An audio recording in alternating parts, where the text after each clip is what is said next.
کیا واقعی قرآن نے عورت کو صرف ایک کھیتی قرار دیا ہے؟ کیا اسلام میں عورت کی حیثیت صرف اتنی ہی ہے کہ اسے ایک مثال کے ذریعے بیان کر دیا جائے؟ آخر وہ کون سی حقیقت ہے جسے جانے بغیر لاکھوں لوگ اس آیت کو غلط سمجھ بیٹھے ہیں؟ اور کیا آپ جانتے ہیں کہ اسی آیت کے اندر عورت کے احترام، خاندان کے تحفظ اور نسل انسانی کے بقا کا ایسا راز چھپا ہے جسے جان کر آپ حیران رہ جائیں گے۔ آج کی اس ویڈیو میں ہم قرآن کی ایک ایسی آیت کا حقیقی مفہوم جانیں گے جسے سب سے زیادہ غلط سمجھا گیا، اس لیے ویڈیو کو آخر تک ضرور دیکھیے گا۔ آج آپ کی ایک بڑی غلط فہمی ہمیشہ کے لیے دور ہو جائے۔ بسم اللہ الرحمن الرحیم۔ تمام تعریفیں اللہ رب العالمین کے لیے ہیں جو تمام جہانوں کا پالنے والا ہے، جو دلوں کے راز جانتا ہے، جو حق کو حق اور باطل کو باطل واضح فرما دیتا ہے۔ درود و سلام ہو ہمارے پیارے نبی حضرت محمد صلی اللہ علیہ وسلم پر، جنہوں نے انسانیت کو عزت، عدل، رحمت اور احترام کا درس دیا۔ آج ہم قرآن مجید کی ایک ایسی آیت کے بارے میں بات کرنے جا رہے ہیں جسے اکثر لوگ سیاق و سباق سے ہٹا کر پیش کرتے ہیں۔ بعض لوگ اس آیت کو اسلام پر اعتراض کرنے کے لیے استعمال کرتے ہیں، جبکہ بعض مسلمان بھی اس کا صحیح مفہوم نہیں جانتے۔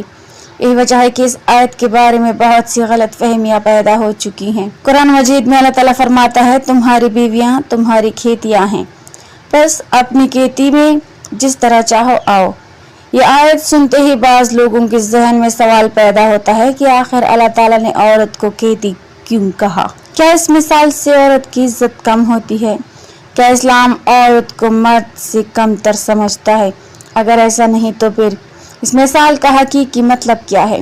ناظرین، سب سے پہلے ہمیں یہ سمجھنا ہوگا کہ قرآن مجید کی زبان انتہائی بلیغ اور حکمت سے بھرپور ہے۔ قرآن مثالیں دیکھ کر گہری باتوں کو آسان انداز میں سمجھاتا ہے۔ جب اللہ تعالیٰ کسی چیز کی مثال دیتا ہے تو اس کا مقصد اس کی توہین نہیں بلکہ اس کی حقیقت اور مقصد کو واضح کرنا ہوتا ہے۔ ذرا غور کیجیے، ایک کسان اپنی کھیتی سے کتنی محبت کرتا ہے۔ وہ اس کی حفاظت کرتا ہے، اس کے لیے محنت کرتا ہے، اسے نقصان سے بچاتا ہے، اس کی نشو و نما کا خیال رکھتا ہے اور اس سے مستقبل کی امیدیں وابستہ کرتا ہے۔ کھیتی صرف زمین کا ٹکڑا نہیں ہوتی بلکہ آنے والی نسلوں کی غذا اور بقا کا ذریعہ ہوتی ہے۔ اسی طرح اللہ تعالیٰ نے ازدواجی تعلق کی ایک اہم حقیقت بیان فرمائی۔ جس طرح کھیتی سے پیداوار حاصل ہوتی ہے، اسی طرح عورت اللہ کے حکم سے نسل انسانی کے آگے بڑھنے کا ذریعہ بنتی ہے۔ اس مثال کا تعلق اولاد اور نسل کے تسلسل سے ہے، نہ کہ عورت کی قدر و قیمت سے۔ اگر اسلام عورت کی عزت کم کرنا چاہتا تو قرآن بار بار عورت کے حقوق اور احترام کی بات نہ کرتا۔ قرآن نے بیٹی کو رحمت قرار دیا، ماں کے قدموں تلے جنت رکھی گئی، بہن کے ساتھ حسن سلوک کی تعلیم دی گئی اور بیوی کو سکون، محبت اور رحمت کا ذریعہ قرار دیا گیا۔ اللہ تعالیٰ قرآن میں فرماتا ہے کہ اس نے تمہارے لیے تمہاری ہی جنس سے جوڑے بنائے تاکہ تم ان کے پاس سکون حاصل کرو اور تمہارے درمیان محبت اور رحمت پیدا کر دی۔ غور کریں، یہاں عورت کو سکون، محبت اور رحمت کا سرچشمہ کہا گیا ہے۔ نبی کریم صلی اللہ علیہ وسلم کی زندگی بھی اس حقیقت کا سب سے بڑا ثبوت ہے۔ آپ صلی اللہ علیہ وسلم نے کبھی عورتوں کے ساتھ سختی کا رویہ اختیار نہیں فرمایا بلکہ ہمیشہ حسن سلوک کی تعلیم دی۔ آپ صلی اللہ علیہ وسلم نے فرمایا کہ تم میں سب سے بہتر وہ ہے جو اپنے گھر والوں کے لیے بہتر ہو، اور میں تم سب سے زیادہ اپنے گھر والوں کے لیے بہتر ہوں۔ ناظرین، اسلام سے پہلے عرب معاشرے میں عورت کی کیا حالت تھی؟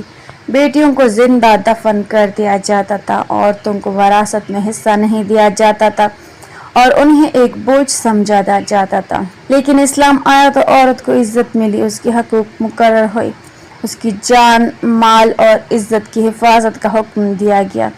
یہی وجہ ہے کہ جب ہم قرآن کی اس آیت کو پورے دین اسلام کی تعلیمات کے ساتھ دیکھتے ہیں تو واضح ہو جاتا ہے کہ اس مثال کا مقصد عورت کی توہین نہیں بلکہ ازدواجی زندگی کی ایک اہم حقیقت کو بیان کرنا ہے۔